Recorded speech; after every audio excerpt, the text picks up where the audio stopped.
in the form set out in the text. African heads of state, former presidents and other high-ranking dignitaries have arrived in the Zimbabwean capital of Harare to attend President Robert Mugabe's inauguration. Zimbabwe is, of course, preparing to swear in Mugabe in a grand ceremony at the National Sports Stadium later today. The inauguration will officially end the rocky coalition with the Movement for Democratic Parties, who say they will boycott this event, disputing the election results. Many Zimbabweans believe the extravagant display is for the benefit of the international community and a show of support to the Western powers who refuse to recognize Mugabe's disputed election results. Now, Robert Mugabe has been in power, of course, since 1980. That's 33 years now. And he has recently said that he plans to rule up to the age of 100. His main rival, the MDC's Morgan Tsvangirai, has now finally agreed to accept defeat after 2 failed court battles to contest the results of the July 31st elections. He claimed the election process was flawed, thereby not free and fair. And we can see President Mugabe there addressing the crowd.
And with that pledge, Robert Mugabe has just become president of Zimbabwe for another term of 5 years.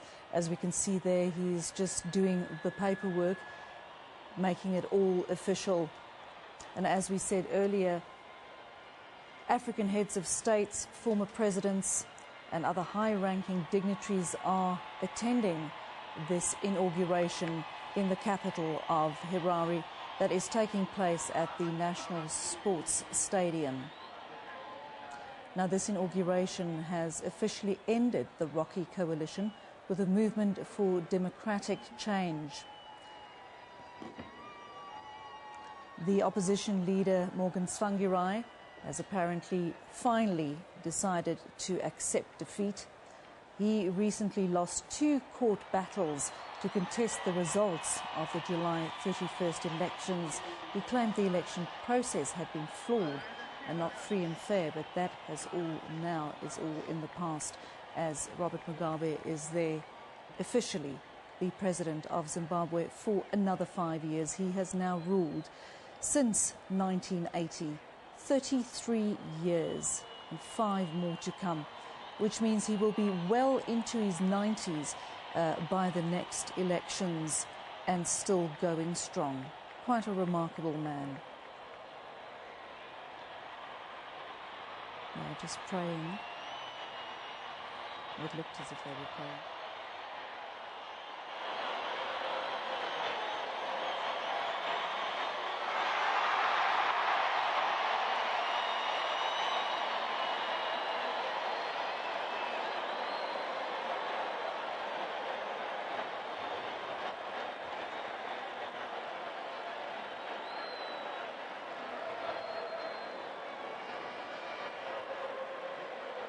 Of 100, and right now that doesn't look like too tall an order. There Mugabe is being decorated. Once again, officially the president.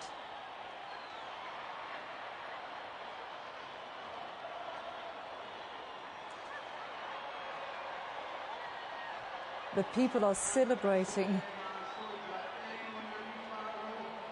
Don't quite know what to do with themselves, obviously overjoyed with their president.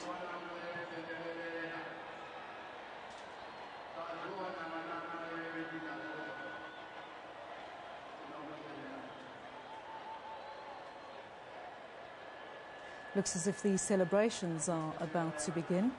People gathering on the lawn there of the National Sports Stadium. And probably a huge spectacle about to get underway to celebrate this momentous occasion.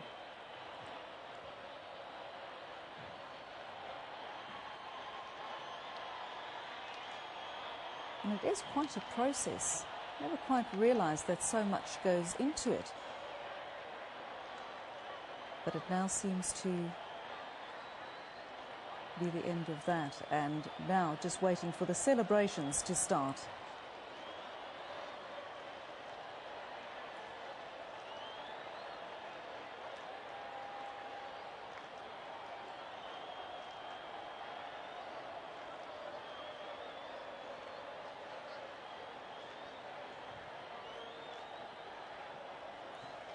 The National Sports Stadium is packed. There must be in excess of 80,000 to 100,000 people there today attending these celebrations, this inauguration.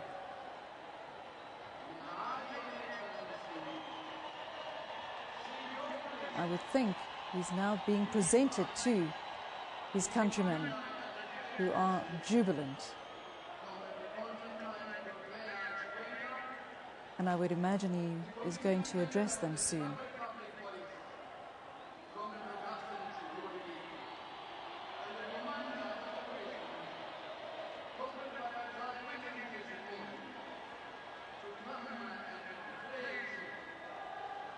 If you just joined us, we are watching live pictures from the inauguration of President Robert Mugabe, coming to us live from the National Sports Stadium in Harare, where hundreds of African heads of state and former presidents and other high-ranking dignitaries are gathered to witness this historic event.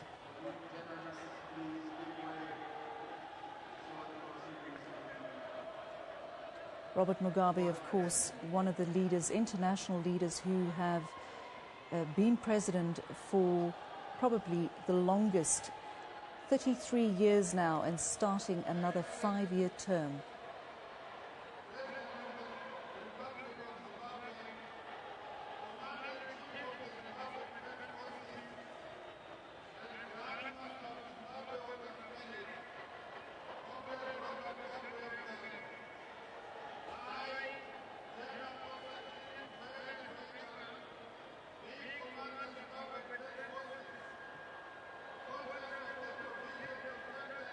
And while Zimbabwe celebrates, and Zimbabweans rather celebrate, the opposition leader Morgan Tsvangirai and his movement for democratic change has made it clear that they will oppose these celebrations. They have lost 2 court battles since the 31st of July elections, where they try to have the results of that election overturned as flawed, but had absolutely no success and have finally accepted defeat.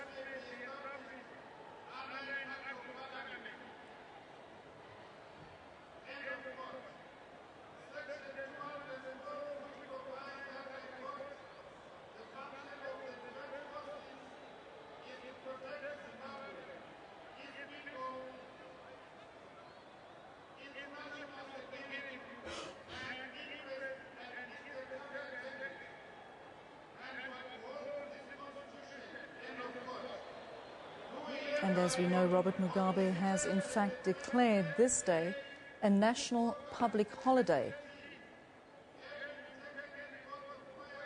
So something to look forward to next year.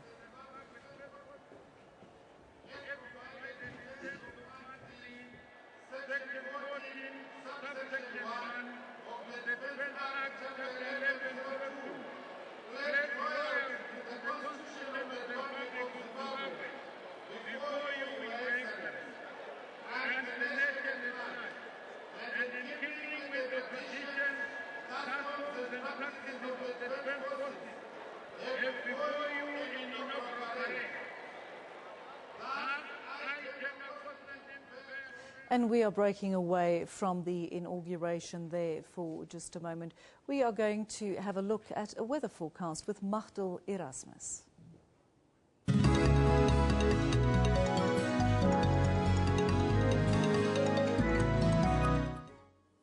Well, it's been a rather windy start of the day, especially across the Highveld, but that's always a good sign because that means the season is changing. But now if we take a look at our forecast for the rest of this Thursday, a little bit of rainfall still for the southern coastal parts of South Africa, and then also isolated rain showers across the eastern parts of KwaZulu-Natal as well as for the eastern escarpment. But otherwise, clear skies for most of southern Africa with only a bit of rain across the northeastern parts of Madagascar. But now let's take a look at your temperatures for this Thursday. Another warm day over the north. Just look at this, 26 in Polokwane and Phalaborwa peaking at 29. Then mild across the Highveld, around 20 degrees in Johannesburg. Also a mild day for KwaZulu-Natal, but then a little bit colder as you head further throughout the southern parts and the southern regions. Sutherland at 10 tonight, today, and only 15 degrees in Cape Town. And now for the maximums across the southern parts of Namibia. Around 24 in Keetmanshoop, warmer further north, still mild along the coast, and we are expecting mostly cloudy conditions. The northern parts of Namibia can also expect a warm day, especially in Umaruru. Still a bit of fog around Walvis Bay. Botswana remains dry for the most of this Thursday. Warm conditions continue, however, a little bit colder for the southern regions. Chabong at 22 degrees. Zimbabwe also a delightful day with maximums well into the 20s, a little bit colder for the eastern parts, but Harare a daytime high of 24. Then we are expecting a bit of cloud across the southern parts of Mozambique as well as the north coast. However, sunny in Lichinga and Kuala with the temperatures around 22 and 28. For the Comores, it's also a nice day. No rain in the forecast. Moroni at 30 degrees and Anchoam peaking at 29. For the Seychelles, it's also partly cloudy conditions. Still no rain in the forecast. Mahi a daytime high of 29. Then further south, Madagascar, a bit of rain around the northeastern parts. Tomashini at 24 degrees. Fianarantso mild at 19. And then over to Reunion and Mauritius. Sindoni can expect a daytime high of 25 and 23 in Port Louis. Then a sunny and warm day for the southern parts of Mozambique. In Ambam around 24. Shasha and Maputo also around the mid-20s. But a quick look at your forecast for this Friday. We are still expecting rainfall across the central parts of Mozambique as well as the eastern escarpment. Then there is a chance of rain throughout the eastern Free State by Friday night. Otherwise, still a cold day for the southern parts, and it remains warm across Botswana. But that's your weather forecast for now. Well, here we are. Yeah. You hopefully going to get a chance to do sports today. I'm hoping for a sneak preview at least of what's happening on the weekend. Well, the inauguration of President Robert Mugabe, I guess, is slightly more important than sport. And we're definitely going to be rejoining those festivities happening at the National Sports Stadium in Harare after the top of the hour. But thank you very much for being with us, and don't go away. We'll have more breaking news and hopefully some sports in the next half an hour. All the latest news from the SABC's online news services on our website. Breaking news and in-depth coverage of everything from business, sports to politics and lifestyle. Catch the top news clips and watch live streaming of major news events on the SABC News YouTube channel whenever. Stay connected on the SABC News Facebook page and have your say on news that matters to you. And for the latest headlines and live updates from our reporters, follow us on Twitter. SABC Digital News, anytime, anywhere.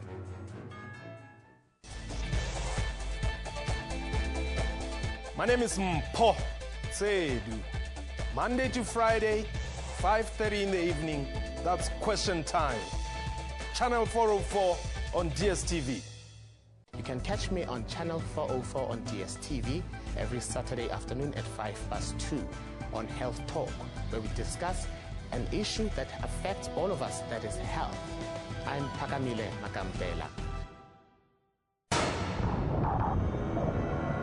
Why watch the news on SABC? We bring you news in your own language. News that affect you.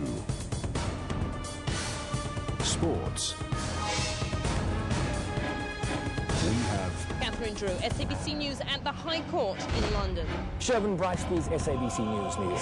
Sarah Kimani, SABC News, Nairobi.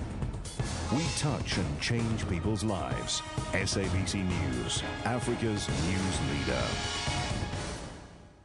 You can catch me on Channel 404 on DSTV every Saturday afternoon at 2:05 on Health Talk, where we discuss an issue that affects all of us, that is health.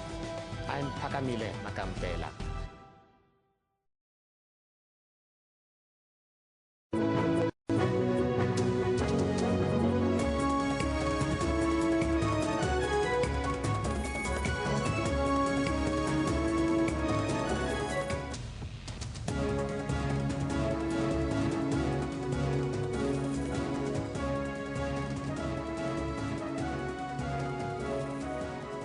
You're watching SABC News, coming to you live from Johannesburg. I'm Laurette Morgan, and of course today we've had a slightly different program. As you've seen, we've had no sports so far, as we're crossing regularly to that inauguration of President Robert Mugabe in Harare. So we are going to be crossing there shortly again, but first let's take a look at the main stories today.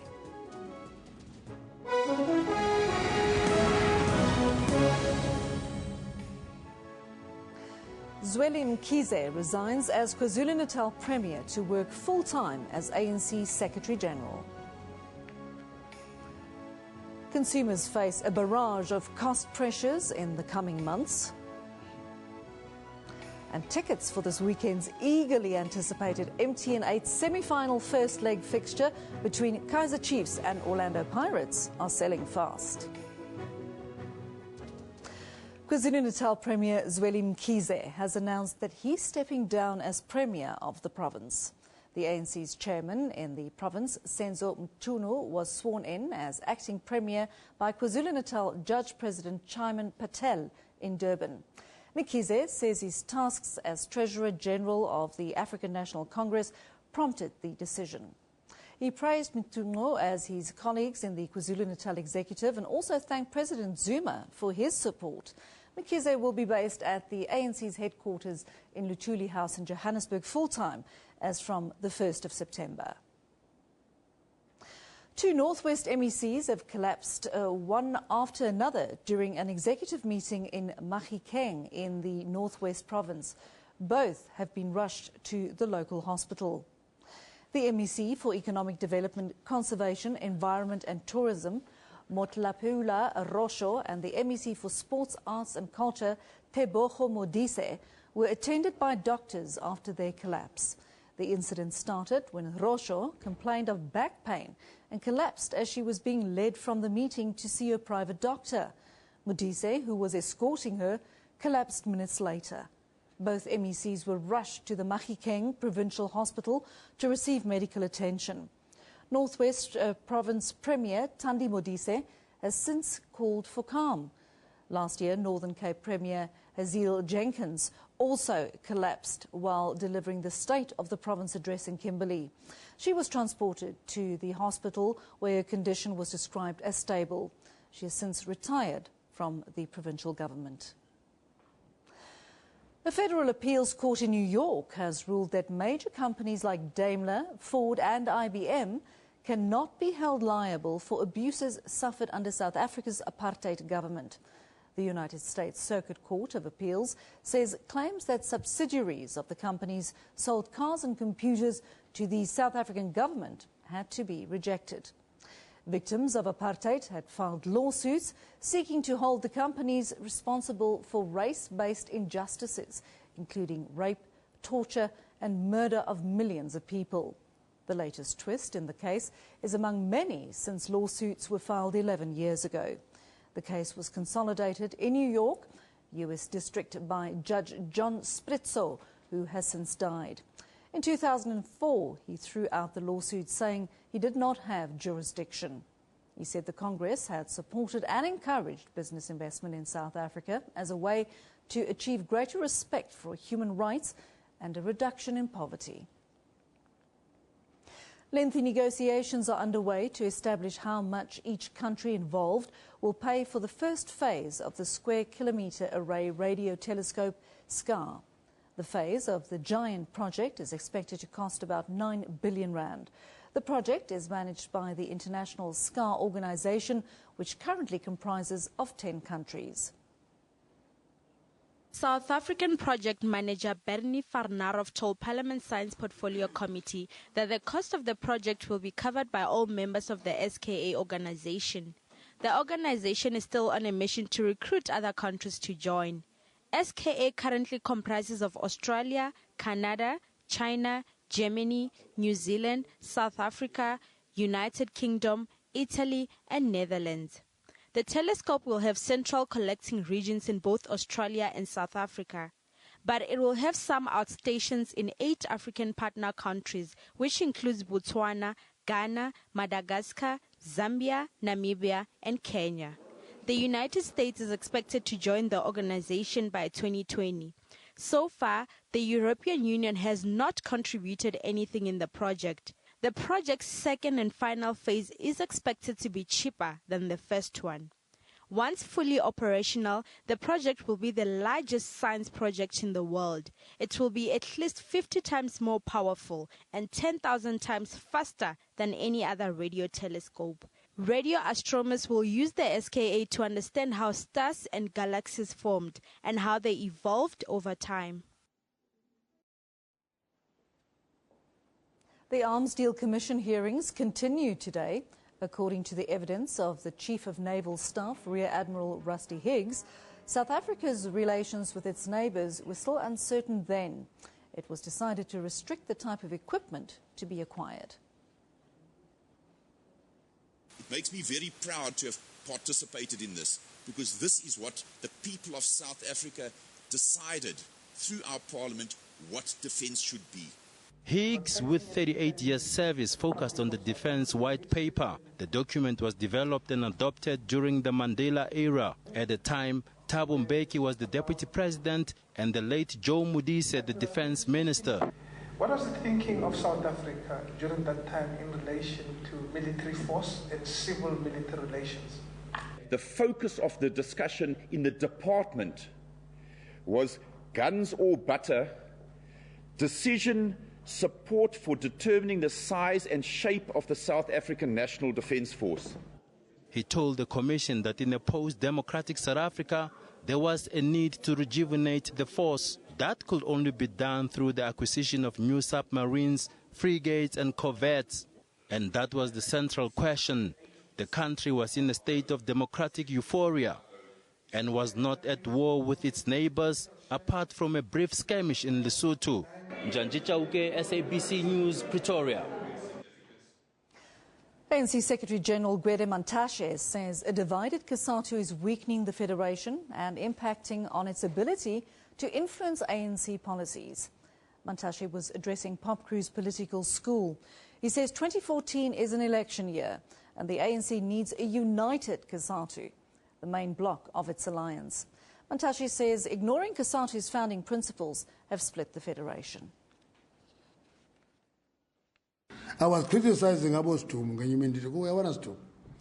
if we have a new divided, we would have had at least 10 sitting ANC leaders in the NSC of the ANC. We have only 4 now, and that reflects the state of the federation.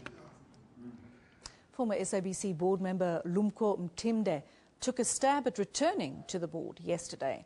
Mtimde was part of the board which resigned en masse earlier this year. He appeared before the Communications Portfolio Committee in Parliament. The committee is currently interviewing 36 candidates. The final 12 will comprise the broadcaster's new board. The best way for SABC to survive into this space that is now having so many television services, so many radio services, is if it invests in its best content. And local is, to me, the best content. The soldier convicted of leaking crucial surveillance documents to WikiLeaks, Bradley Manning, plans to ask the White House for a presidential pardon. He was sentenced yesterday to 35 years in prison for violating the Espionage Act. When I chose to disclose classified information, I did so out of a love for my country. Sentenced to 35 years in prison for the biggest breach of secret data in U.S. history, Soldier Bradley Manning spoke through his defense attorney in a statement to reporters, indicating he intends to ask President Barack Obama for a pardon. If you deny my request for a pardon, I will serve my time knowing that sometimes you have to pay a heavy price to live in a free society. The former low-level intelligence analyst turned over more than 700,000 classified files to the pro-transparency organization WikiLeaks in 2010. The 25-year-old showed no emotion as the judge in Fort Meade, Maryland, read his sentence on Wednesday. White House spokesman Josh Earnest says a pardon request from Manning would be treated the same as all others. If there is an application that's filed by Mr. Manning or his attorneys, that application will be considered in that process like any other application. Manning could be eligible for parole in about a decade, a fact WikiLeaks called a, quote, significant strategic victory on its official Twitter feed. And that's your news for the moment. We're going to go for a short break, but don't go anywhere. We'll be back.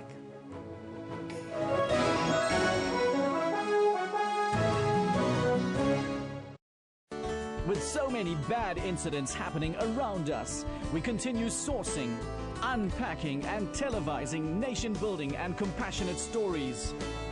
From the nation's pride, those who go all out, top achievers, hard workers, those dedicated to making this country a better place, and unusual friendships.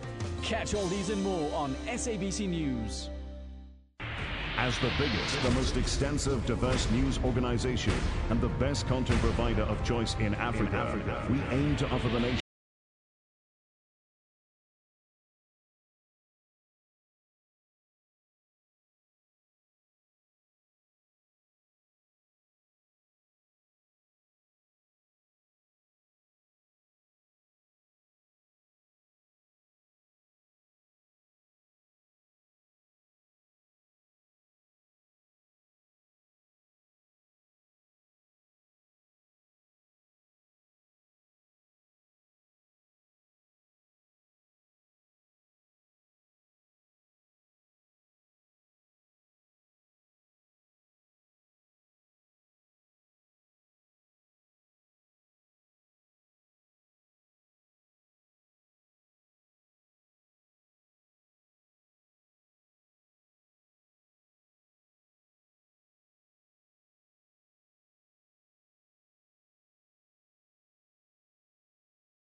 To be the one to congratulate him for now. The first family will be one who will congratulate him for now.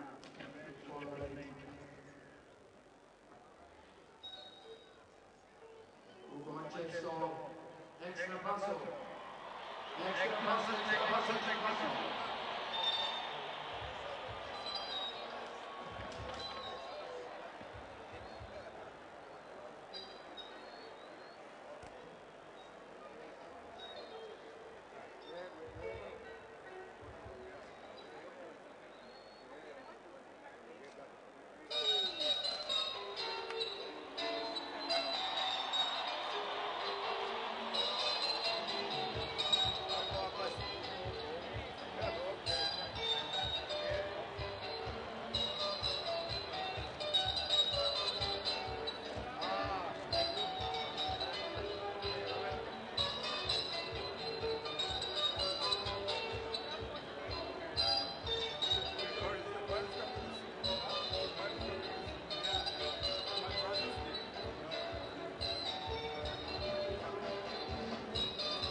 Commander-in-Chief of the Zimbabwe Defense Forces, Comrade Robert Mugabe, I, Your Excellency, humbly request to now take to the podium so you can deliver your inaugural address, Your Excellency, sir.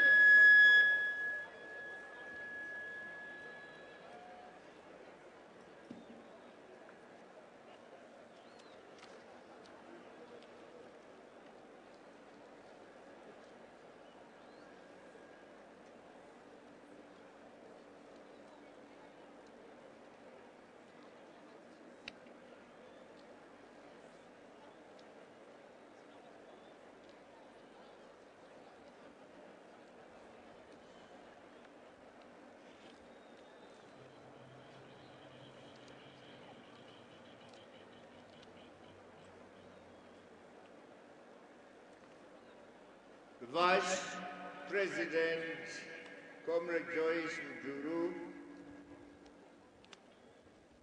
Your Excellencies, Heads of State and Government here present, Your Excellencies, former Heads of State and Government here present, the outgoing members of Cabinet, esteemed delegates representing various countries and organizations here present, representatives of sister liberation movements and parties here present, our newly elected members of Parliament, the Chief Justice and members of the judiciary, our senior civil servants, representatives of war veterans, detainees, restrictees, and war collaborators,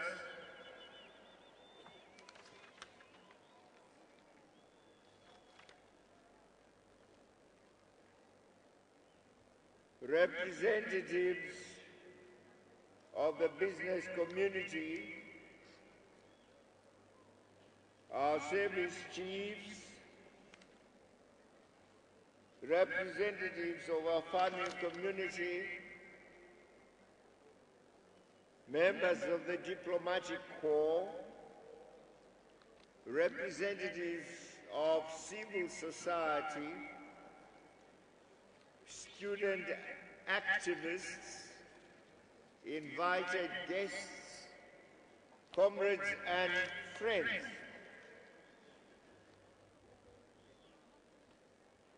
On behalf of the people of Zimbabwe, I wish to extend to you all a very warm welcome to this joyous occasion, marking the end of our electoral processes and the beginning of steps towards shaping a new administration which shall mind the affairs of our nation for the next 5 years.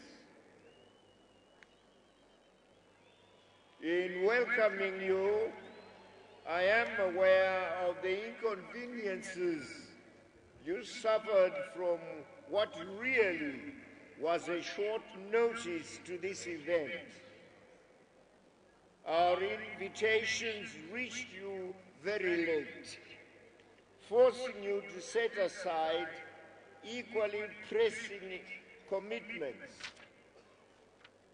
which you may have scheduled for the same time.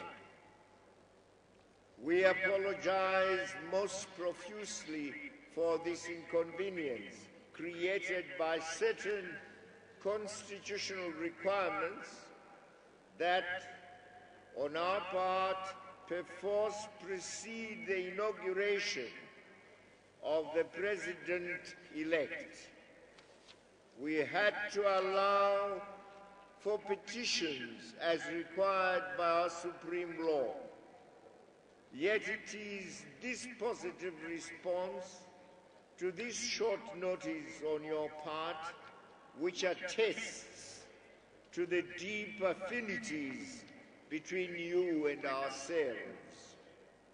We are truly humbled, and today our hearts are aglow with happiness, which we readily share with you on this joyous occasion.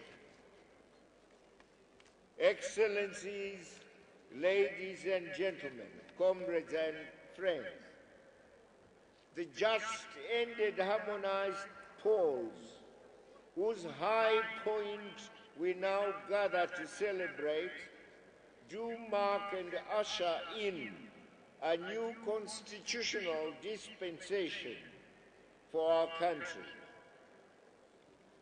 This poll is the first we have held under a new homegrown constitution, which has replaced that which we negotiated at Lancaster House with our erstwhile colonial masters, the British, in 1979.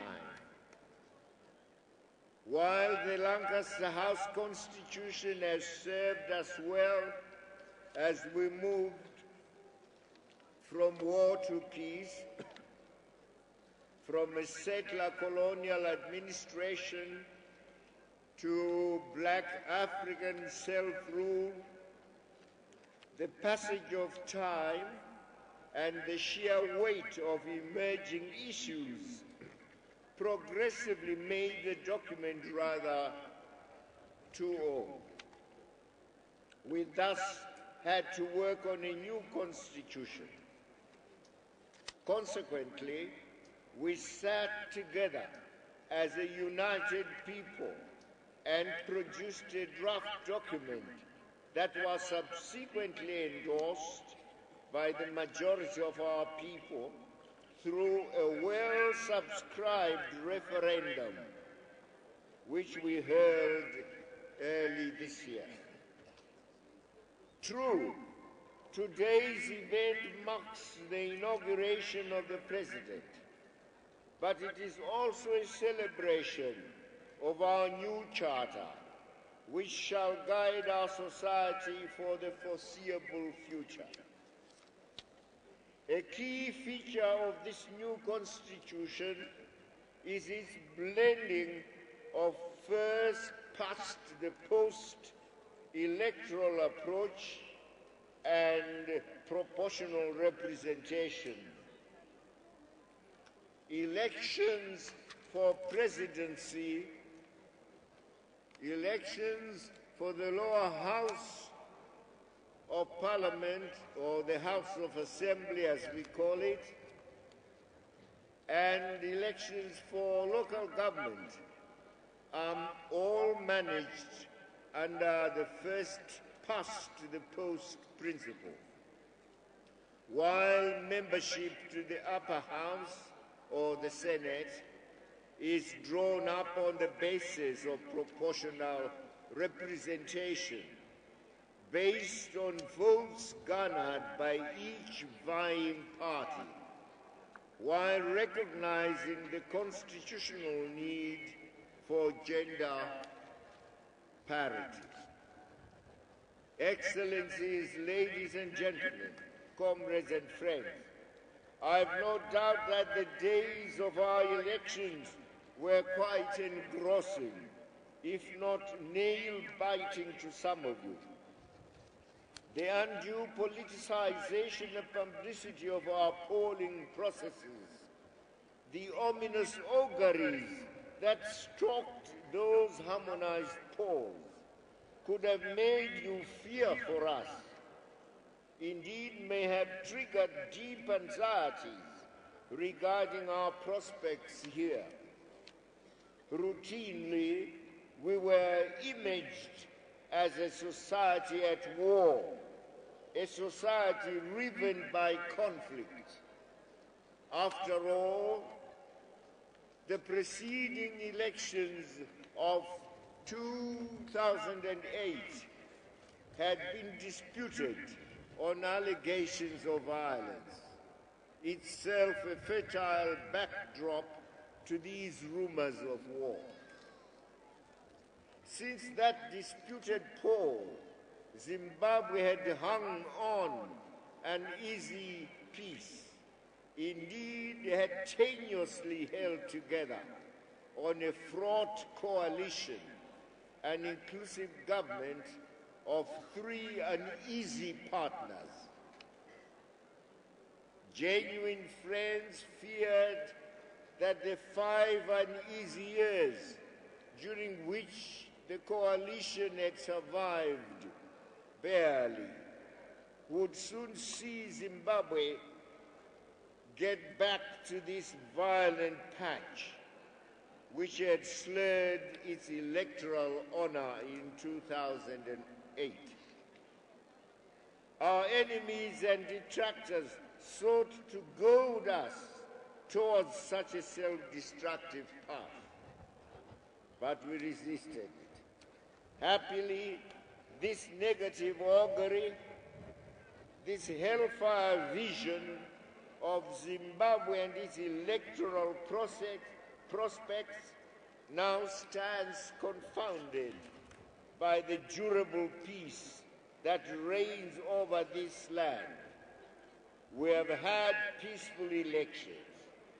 We have had free elections. We have had fair elections, with our constitution allowing for any changes from whomsoever. Well done, Zimbabwe. We pledge to ensure that the peace we have built here endures.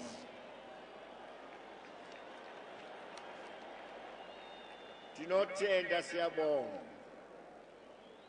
And for the attainment of that peace, we pay unstinting tribute to all our people who accepted the exhortations to peace from us all, who practiced and radiated it reciprocally in their immediate neighborhoods. The result was local peace, which built towards and fed into perfect national peace. I want to pay tribute to my partners in the global political agreement for joining hands in these peace-building efforts. Equally, I salute church and community leaders who prayed for it, demonstrated it through personal example. I have no doubt that I continue to count on them all, for durable peace that subsists for all time. Excellencies, ladies and gentlemen, comrades and friends, except for a few Western dishonest countries, our elections have been hailed as peaceful, free, fair, and credible. SADC, COMESA, the African Union, the ACP, the United Nations, as well as many nations of goodwill, have praised our elections here. We welcome this positive spirit, this encouragement which should see us do even better, move forward faster as a nation. But like in all elections, there will always be bad losers, real spoilers. It is a part price we pay for electoral democracy, isn't it? Indeed, an inevitable phase in our growth as a people, wedded to democratic practices. where such a grousing stance remains non-antagonistic, where it expresses itself within the four corners of the law, it must be tolerated as part of the democratic tussle, part of post-electoral adjustment.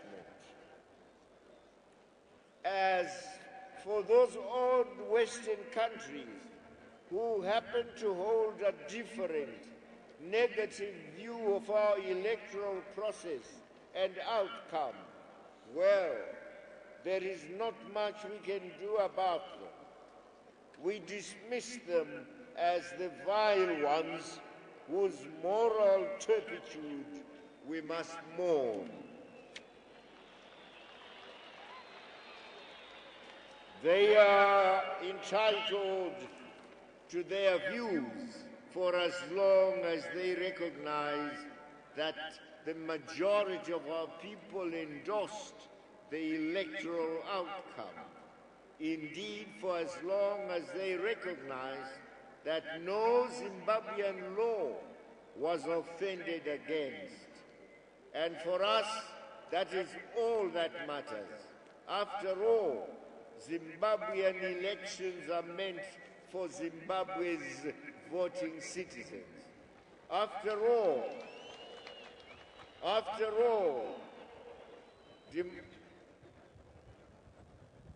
Zimbabwean democracy is meant for the people of Zimbabwe who must, within certain periods, go to the polls to choose and install a government of their choice. It is their sole prerogative, and no outsiders, however superior or powerful they may imagine themselves to be, can override that right, let alone take it away from them. It is our inherent right. We fought for it when it was lost. We won it through our own blood. We keep it for us and posterity. We reserve it forever as an expression of our sovereignty as a free people. Today we tell those dissenting nations that the days of colonialism and neo-colonialism are gone, and gone forever.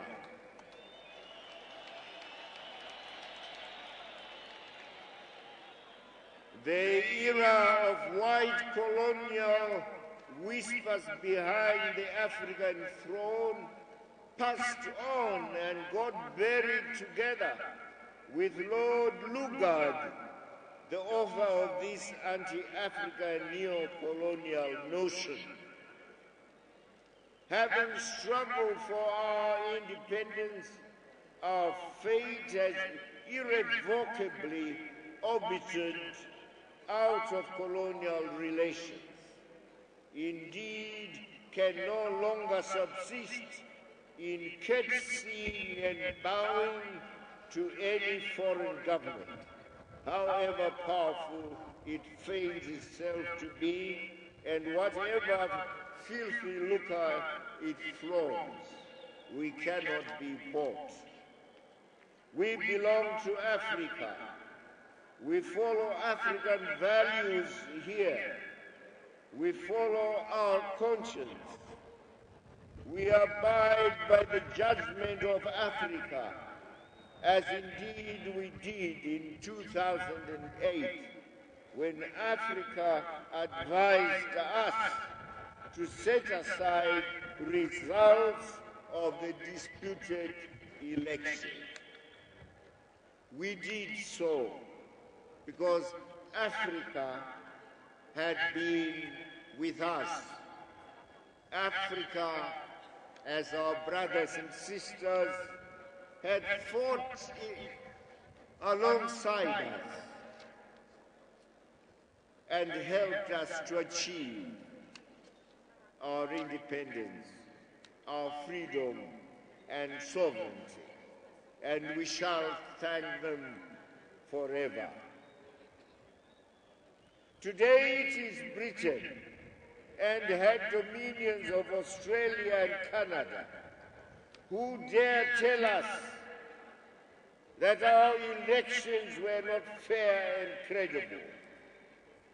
Today it is America and her illegal sanctions, with all that past of enslaving us. It is America which dares raise a censorious voice over our affairs and says our elections were not fair, were not credible. Yes, today it is these Anglo-Saxons who dare contradict Africa's verdict over an election in Zimbabwe, an African country. But who are they, we ask? Whoever gave them the gift of seeing better than all of us? Excellencies, ladies and gentlemen, comrades and friends, with the elections now behind us, we can now focus on rebuilding our nation, which has been ravaged by illegal sanctions imposed on us by the West. If yesterday the pretext for imposing those sanctions was to do with a deficit of democracy here, today we ask those culprit nations what their excuse is. What is it now? Whose interests are those sanctions meant to serve? Zimbabwe is an open, friendly country. We seek friendship across geographies, across cultures, and quite often against past wrongs. We seek partnerships with all nations of goodwill, partnerships based on sovereign equality and mutual respect. Those are the sacred principles upon which the whole global architecture, as defined by the United Nations, is founded. Excellencies, ladies and gentlemen, comrades and friends, elections here were fought over the question of sovereignty gained in 1980 after a grueling armed liberation struggle. Today, the flag of that sovereignty flutters gaily in the winds of our spring. We sing our national anthem, itself a compendium of all that we aspire to and aspire for, with full-throated ease. We have a government through which we define policies, itself the prime agent for implementing those same policies. That government reigns over our territory, its authority firmly felt to the remotest corner of our territory. We have sought the political kingdom. We have now found it.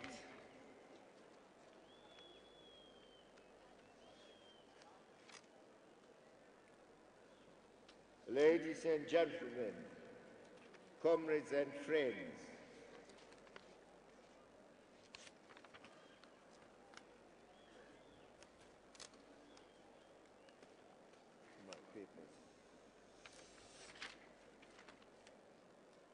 Much remains to be done before we assume full sovereignty, well beyond the owning of politics, indeed beyond symbols and rituals of independence.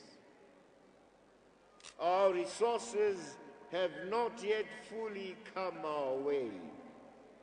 Yes, we regained control of our land and our people are happy.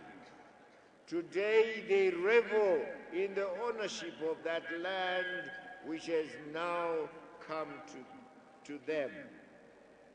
They are beginning to use it profitably, using it for a durable wherewithal, the earnings that come from it. They have become key players in agriculture, proving that they are as good farmers as any in the world, once they have access to key inputs. It has been a key milestone. But our dominion goes beyond the land. It extends to all those resources found in and on our territory, including those lying beneath our land, principally minerals. And nature has been generous, prodigal in fact, granting us and granting many other African countries oversized portions of almost all minerals that matter on earth. You get them here on African soil, beneath African soil. And we have them also here, beneath Zimbabwean soil. It has been a generous serve from the Almighty. The time has now come for us to extend our dominion to all those resources which the Almighty has been so generous enough to give us. That is the next revolution, whose first step is this administration, this new government. I stand before you as now a sworn president of Zimbabwe.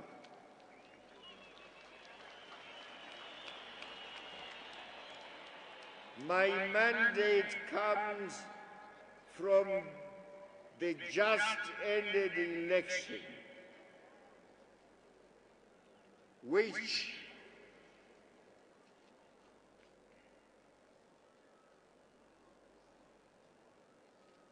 in which I should say, through my party, ZANU-PF, you gave me and my party that mandate, as the party won the elections resoundingly.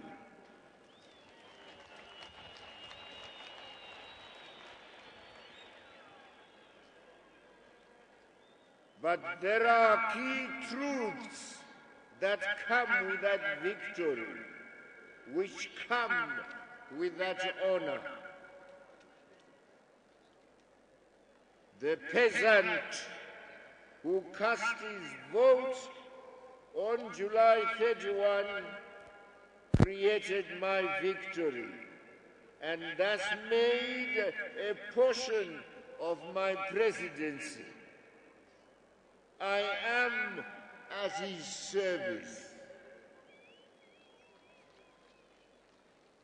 I am his emissary and servant. He or she did not cast that precious vote in vain, did not deposit in me, in us, without expectations of a good deserved return. Similarly, the unemployed youth who cast his vote did so amidst great expectations. He too molded my presidency. He too claims it. It must work for him. It must deliver a reward to him. The woman, that larger half of mankind, voted for me, a man. She has deep hopes that must be fulfilled, the hopes of our women. The business person, he or she too, voted for me, contributing a limb to my presidency. He or she too has definite expectations, founded on his or her role in society as a creator of wealth. So, all these and others who contributed to our victory have also expectations.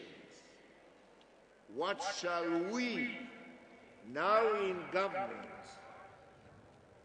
contribute towards their own make-up?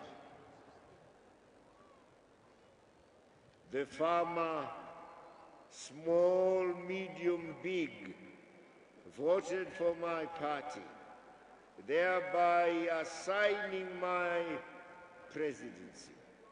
His vote was his input. He must now turn the soil, broadcast seed in the hope of plenty. I am the instrument of his dream. The self-employed, that small man and woman, always struggling on the margins of the formal economy, in the SME world, he or she too has expectations, great expectations, and that has to be fulfilled, rewarded. Great expectations from all of them. They have hopes. They have lives to build. They have children to look after. Generations, therefore, to take care of. As we move into the future, let us think of all those demands on us. Let us therefore think of our obligations and ways and means to fulfill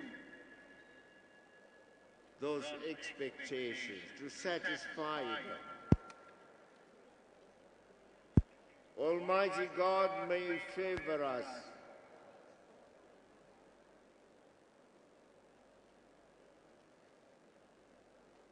but we have been under sanctions for a decade. Most likely we shall remain under these sanctions for much longer. But we have held our own. Our will has been our principal resource. We have to raise ourselves by our bootstraps.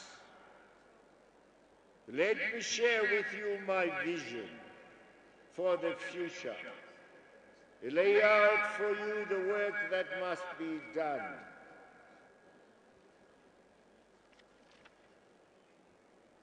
But let me, once again, before I do that, thank you for the peace. Let me also thank all those who operated in various areas in the supervision of our elections. Those who manned the Zimbabwe Electoral Commission, those who were our vigilant groups, the observers from outside, our own agents at the polling stations, and of course our own security forces as well, the police, the army, the security. It was a combined thrust, therefore. All these factors, shall I say, activities, if you want, combined in creating the environment in which we were able to achieve peace and vote peacefully. We thank them. But now here, after that electoral act is done, after we have celebrated the inauguration, time will have come for us to believe in ourselves by turning to our own resources. Luckily, they exist in fair abundance. The mining sector will be the centerpiece of our economic recovery and growth. It should generate growth spurts across sectors, reignite that economic miracle which must now happen. The sector has shown enormous potential, but we are far from seeing its optimum. We have barely scratched our worth, even in the sense of merely bringing above ground what we already know to be embedded in our rich soil. We need to intensify the exploitation of existing deposits. More mineral deposits remain unknown, unexplored. We need to explore new deposits, developing new greenfield projects in the mining sector. Above all, we need to move purposefully towards beneficiation, that is, adding value to our raw minerals. The scope is great, and I call upon you all to summon your full will to give your utmost. The skills that you now have, and we have created lots of skills amongst you, those skills must now be put to work. We must, however, continue to empower ourselves, develop ourselves, but develop ourselves so we are able to create more and more employment for our youth, for our people. As we go about reorganizing this critical sector of policy reflexes, our policy reflexes must be oriented towards the goals of indigenization and economic empowerment, the economic empowerment of our people. This was the centerpiece of our manifesto. This is what the people voted for. It must become the centerpiece of our development endeavors. We dare not let our people down. We are aware that people of ill will have cast aspersions on our hallowed policy of indigenization and economic empowerment. Well, it is a set policy, our chosen path to full sovereignty. The premise of that policy is an easy one. Our minerals are a depletable resource.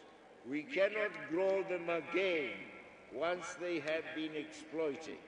Consequently, we cannot be bystanders in their exploitation. We need a controlling share in all ventures that exploit our non-renewable natural resources.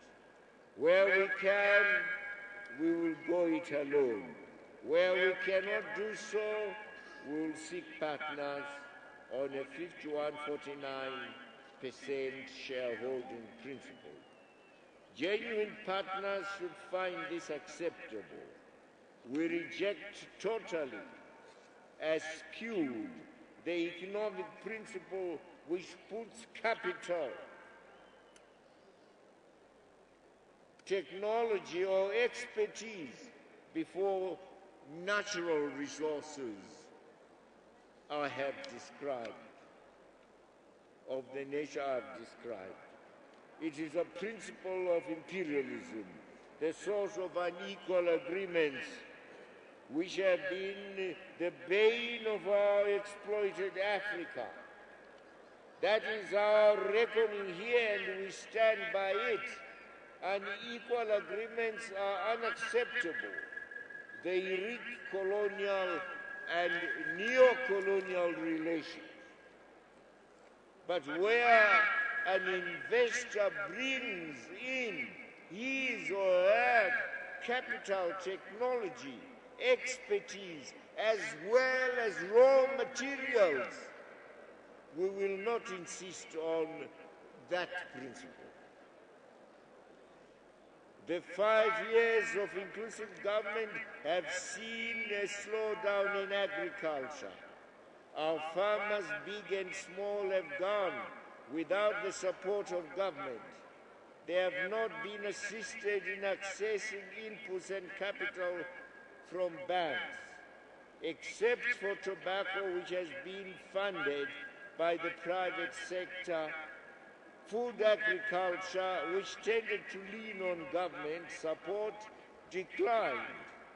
Yet agriculture remains the mainstay of our economy, the source of raw materials for our manufacturing sector as well.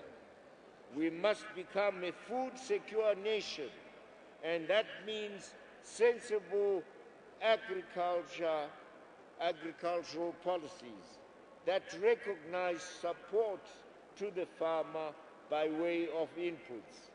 No nation on earth does without such support. The new cabinet will be expected to move with full speed in mobilizing adequate inputs. Equally, issues around electricity and irrigation must be tackled definitely, so that this season marks our return to food sufficiency and anticipates an active winter season. We should see us growing part of our wheat requirements again. After all, agriculture provides livelihoods and direct employment to thousands of our people. There are pressing social service challenges. which must be tackled immediately. Taps are dry in most of our cities and towns. Weso in Bulawayo, water must be restored. Taps must run again.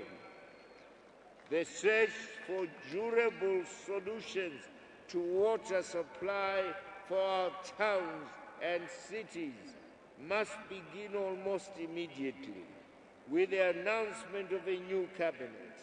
We cannot have erratic water supply in urban conurbations without risking outbreaks of serious diseases. And of course, our hospitals, clinics and dispensaries must be well equipped for health delivery. Often our clinics have run out of essential drugs, vital pieces of equipment and accessories. Rural areas have been hit hardest. That area must be stabilized as a matter of urgency. Another key area of urgent attention has to do with infrastructure. Happily, we had already begun working on our road networks with many rehabilitation projects in the offing. These must be expedited so mobility of people, goods and services is expedited. The same also passes for other modes of transport. The road maintenance equipment, which the responsible ministry has been acquiring for rural development agencies, should see us maintaining feeder roads in anticipation of the agricultural sector and other economic activities. It is gratifying to note that the community share ownership programs have also played their part in hastening community development. A key facet of infrastructural development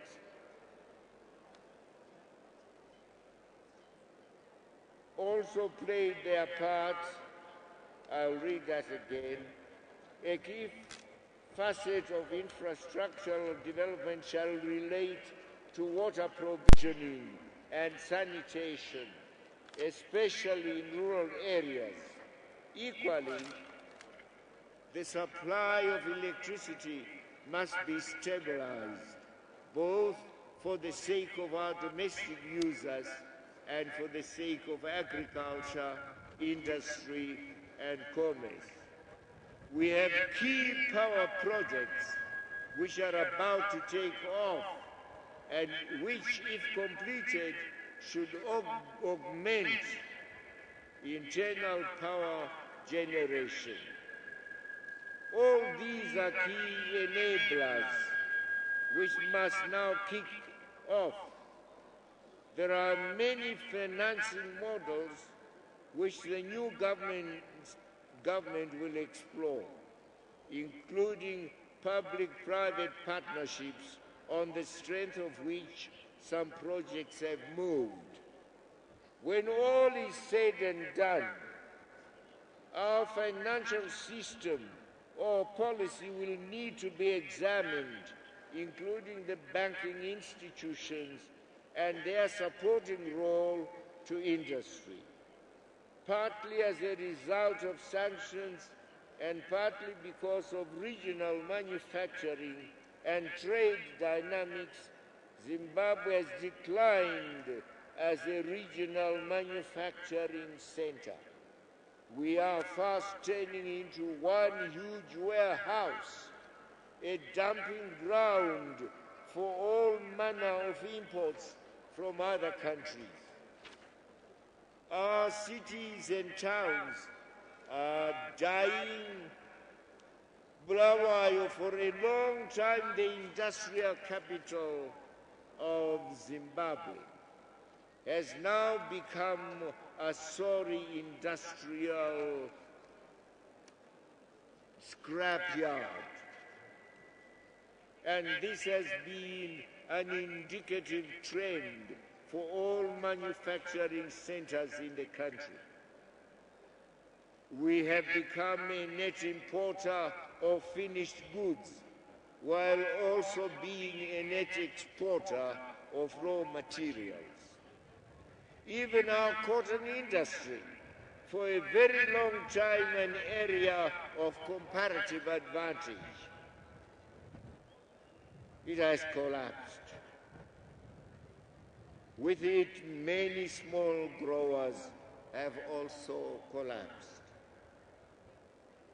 This has become a structural handicap which we must tackle head-on and urgently too.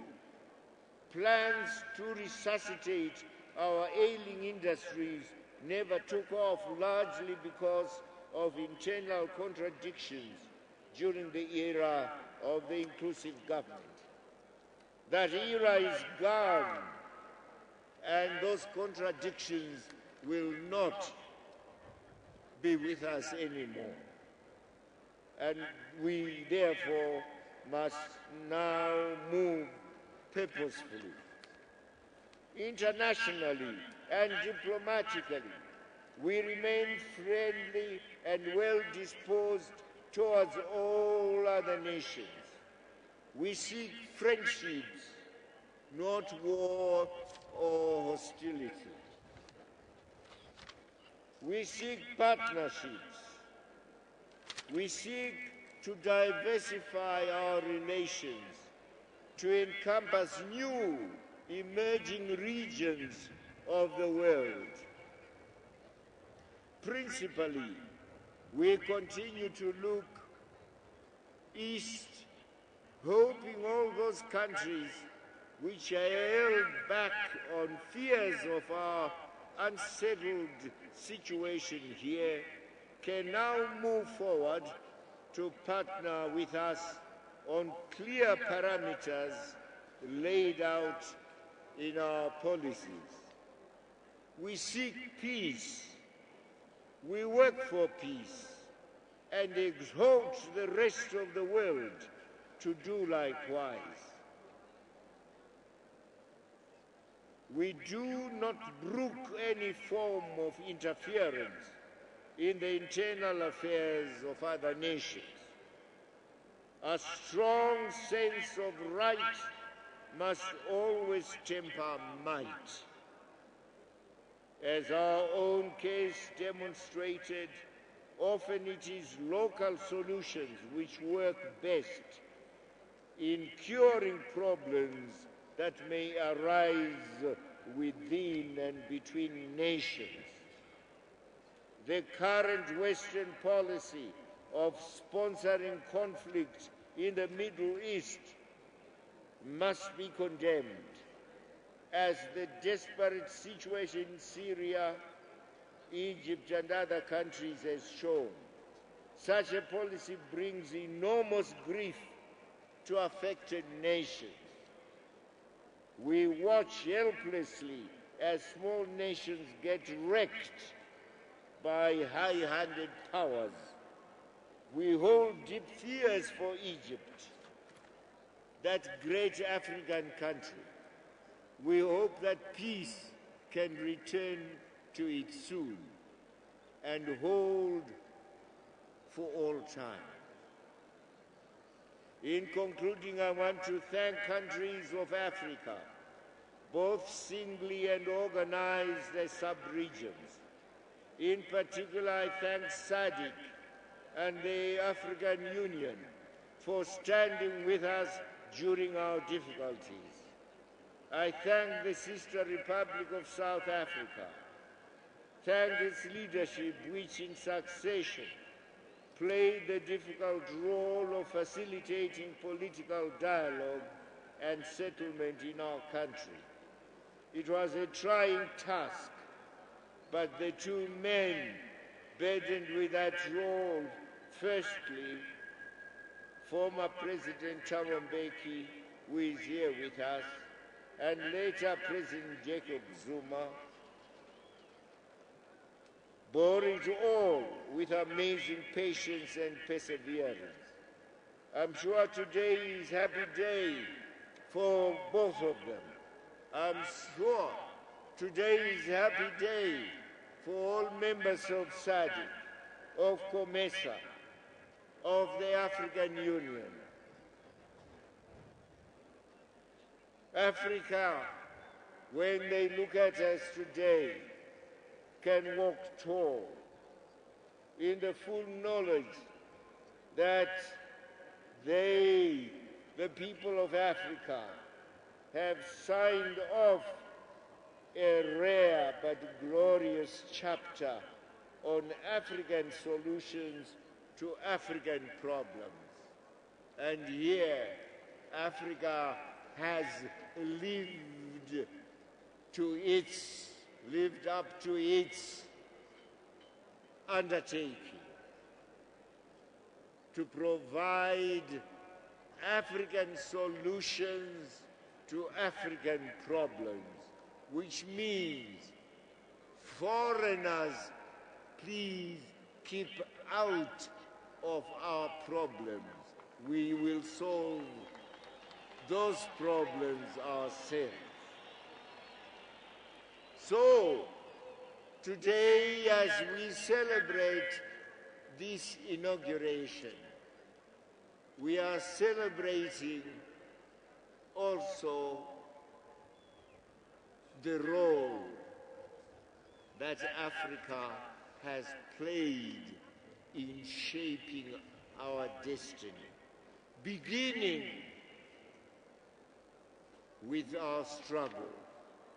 Those old days, now it appears it's long, long time ago, the 60s, when we're still finding our way. In Tanzania, in Zambia, then Northern Rhodesia, in Ghana and other countries, then in Mozambique, then in Angola, then in Algeria, in Egypt, finding the means with which we could prosecute our struggle. Finding also the source of the experience we needed in order to prosecute that struggle. Learning how to fight a war of liberation. They helped us, those countries, and we shall thank them forever. They are all represented here. And to them who are here, we say, let us, with you, never remember our founding fathers who are not with us today. Siyalibonga lonke. That's Ndebele for we thank you all. We thank you all. Tinokutendai mose, asante sana to you all. Lastly, I owe nothing but praise and respect to my GPA era partners, who are also my fellow countrymen. I'm referring to former Prime Minister Morgan Richard Tsvangirai, former Deputy Prime Minister Professor Arthur Tambara, and much later Professor Welshman Mugabe. We have worked together initially compelled by GPA protocols. We eventually found each other and proceeded to produce the current constitution. After walking a difficult march through the compilation of the views that went into the draft that we offered to the people, so the people could say it was a draft representing their views. so they could vote for it in a referendum. And so after the referendum, we could present it to Parliament. Yes, we thank all members of Parliament. We thank the committee that worked so hard, the spade workers that worked so hard on our Constitution. We had 2 lawyers, one from MDC, one from ZANU-PF, leading. We thank them all. Today, therefore, is a day for them to rejoice that the acme, final point of their labor, of their sweat and blood, has been reached. This, we have worked together, initially compelled by GPA protocols. We found each other and proceeded to produce, as I said, the current constitution. But it was a constitution to help us mold the way of life we had chosen for ourselves on this, our land, our country together. And for as long as our nation subsists, so will elections and the opportunities they offer also subsist. Our common destiny bids us to work together, never at cross purposes. We will be having competitions, having winners and losers. But we are not competing. We shall never be competing to be Zimbabweans. No. That was a fight we fought, and that was the gift that our country gave us, that we shall all, we the citizens of this country, be Zimbabweans. We gave the name, yes, but it was a name to a country that had been given us by the Almighty. I thank you all, therefore. I thank you all Zimbabweans of the various tribal cultures, of all various religious cultures and political affiliations.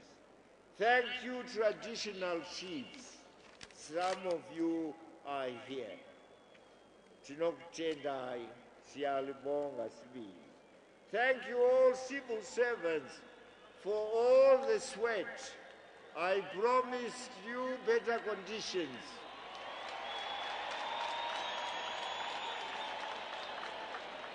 We shall try to fulfill as much as possible our pledges which we made.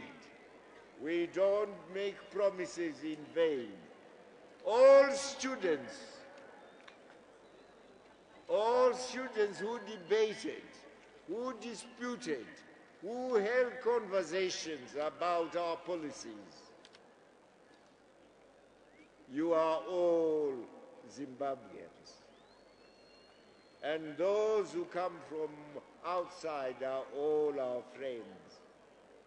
All social groups, we may dislike you for your policies. Not that I am declaring we shall like you if your policies are not likeable, but you are Zimbabweans. There is nothing I can do about that one. We shall always recognize you and your right as Zimbabweans. So we are celebrating you today as well. All youths, all mothers and fathers, and I do hope you will continue, you, our ladies, the younger ones,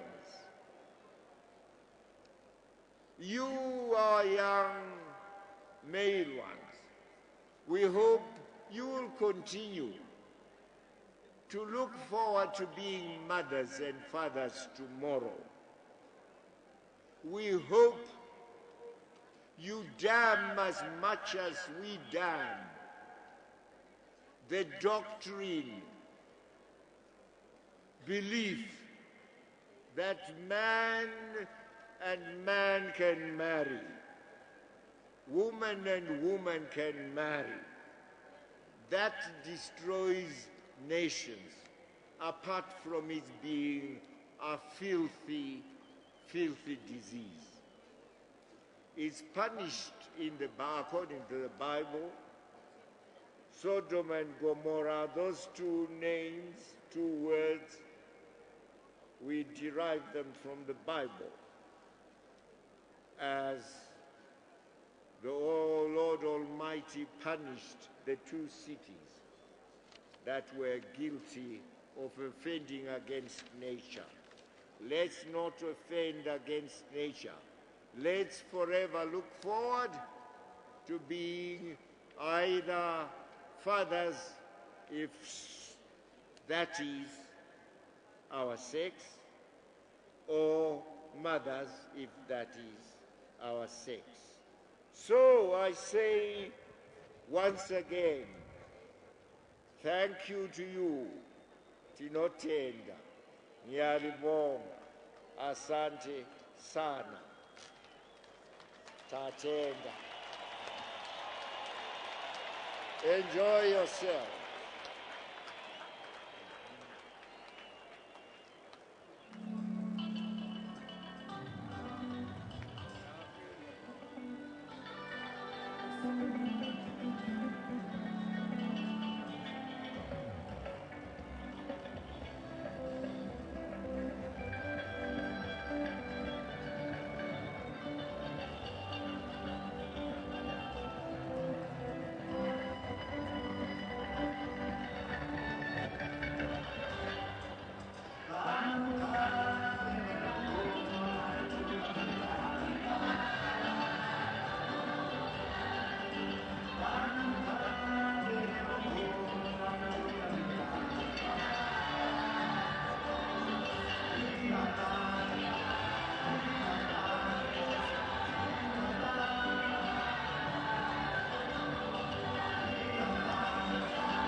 May you allow me, Your Excellency, to humbly request you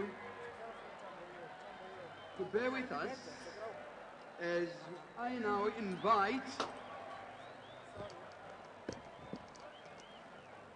the Second Secretary and Vice President of the party of ZANU-PF, Amai Joyce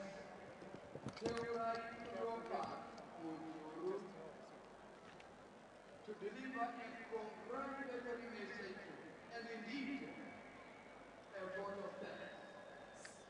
Amai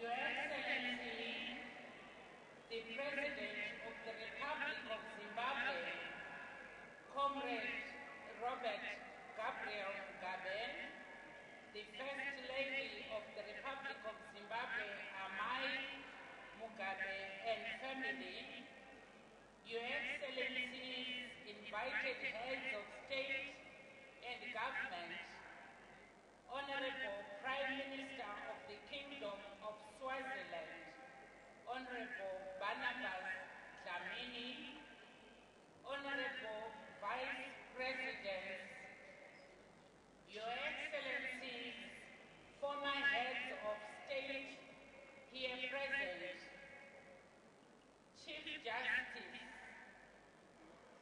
Honorable members of the party ZANU-PF and war veterans, distinguished guests, ladies and gentlemen, comrades and friends. Your Excellencies, ladies and gentlemen, I'm proudly honored and humbled to deliver this vote of thanks on the occasion of the inauguration of His Excellency, the President of the Republic of Zimbabwe, Comrade Robert Gabriel Mugabe, as Head of State and Government and Commander-in-Chief of the Defense Forces. In Zimbabwe, we consider ourselves a privileged people in that we continue to benefit from the wise counsel of His Excellency the President from time to time. In 1980, at the inception of a new democratic Zimbabwe, Your Excellency, you pronounced the policy of reconciliation. On the 4th of March 1980, you implored the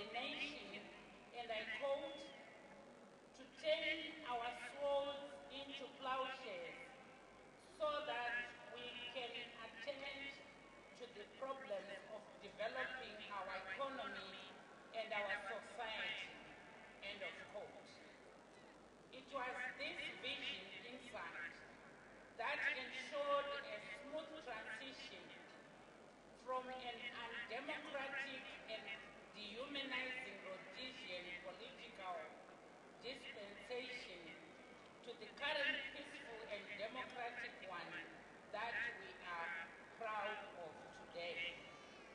Your Excellency, consistent with your wise and courageous leadership, you spearheaded the land reform program so as to empower the previously disadvantaged majority of our people. Apart from benefiting from the actual land, this act further developed the minds of Zimbabweans to higher levels of appreciating, knowing, and understanding their rights to be masters of their destination. Today, what is theirs, they duly claim without fear or hesitation. On behalf of the people of Zimbabwe, of my family, and my own behalf, I wish to congratulate you, Your Excellency, for a successful campaign and a resounding win for ZANU-PF. I wish to take this opportunity to thank you, Baba, to thank you, Bushungu, for accepting the demanding role of leading this great nation to greater heights of socio-economic transformation and overall prosperity for all. Your Excellency, the voice and statements of the people, as echoed through the election results, the strength of our new constitution and the party manifesto, the rich Zimbabwe culture, norms, and values that make us truly, proudly, and uniquely Zimbabwean, Africans, and nothing else, all combined, provided the necessary ammunition for you to move the country forward. This will be done whilst holding firm to the true to the oath you have made to the God Almighty today. May I also take this opportunity to thank all their excellencies and their esteemed delegations who have witnessed this most historic occasion. With these words, Your Excellency and Your Excellencies, I wish you, and especially to His Excellency, Comrade Robert Gabriel Mugabe, excellent health, the best in your new term of office as you steer the economy towards a new level of development guided by the new words indigenize, empower, develop, and employ. Jaoneka Bushungu, siyabonga ngwenya.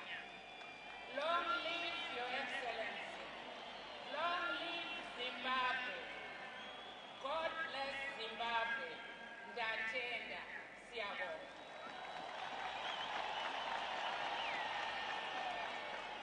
Thank you, Honorable Vice President Anani, for those words of congratulation and appreciation.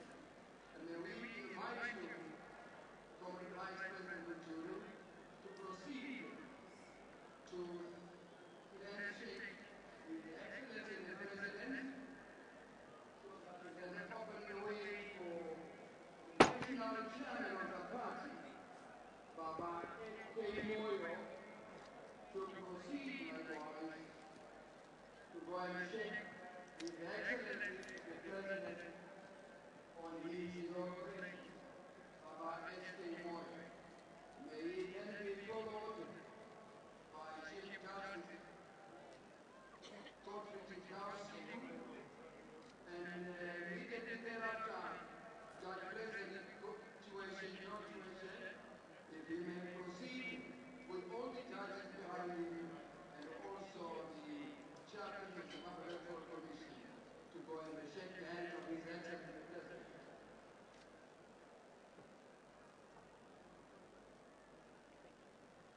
May you proceed to go and shake the hand of His Excellency the President as you congratulate him.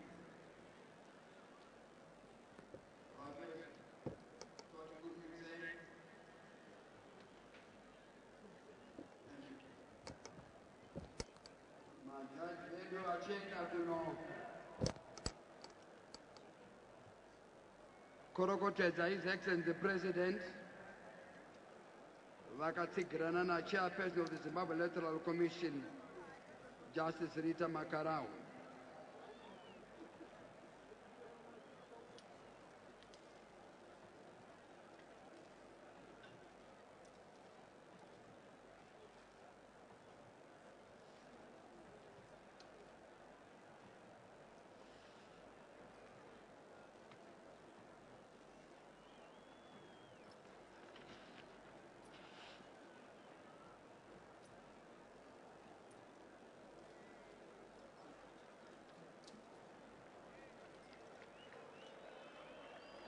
Tose turamba takagara chikafu chenyu muchapuwa mugere pamuri ipapo musabve mabheizi enyu.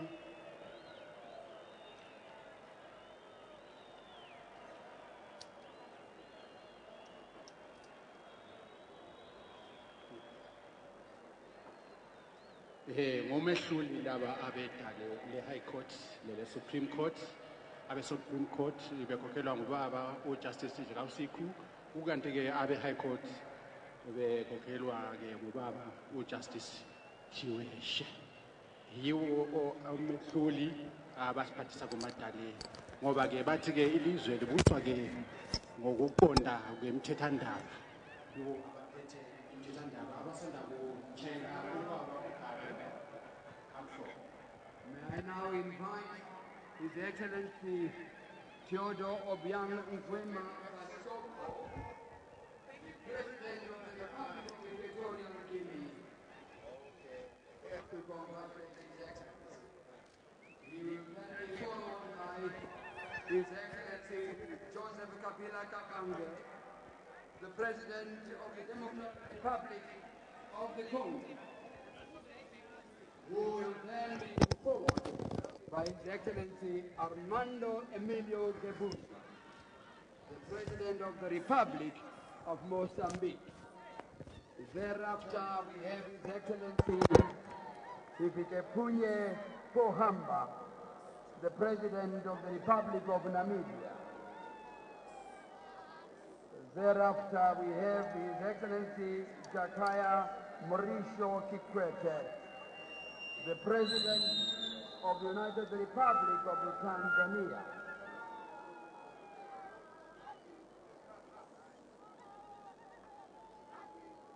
Who will then be followed by His Excellency Rajekeswa Foriag, the President of the Republic of Mauritius.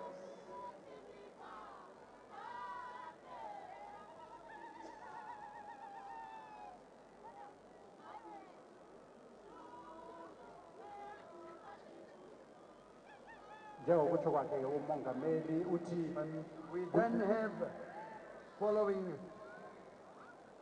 suit, Right Honorable Sibusiso Barnabas Dlamini, the Prime Minister of the Kingdom of Swaziland. Followed by Honorable Kgalema Petros Motlanthe, Vice President of the Republic of South Africa. Honorable Kumbo Kachali, Vice President of the Republic of Malawi. Honorable Dr. Bonashego Kedikiwe, Vice President of the Republic of Botswana, Honorable Guy Scott, Vice President of the Republic of Zambia.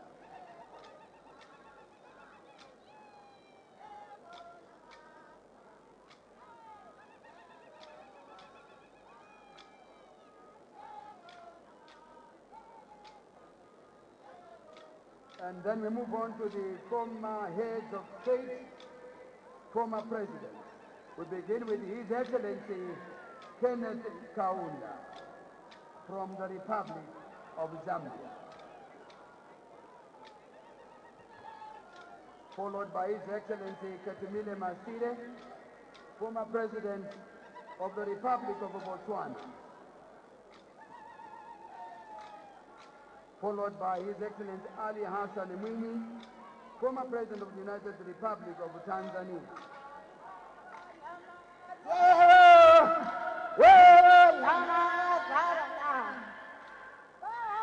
His Excellency Samuel Daniel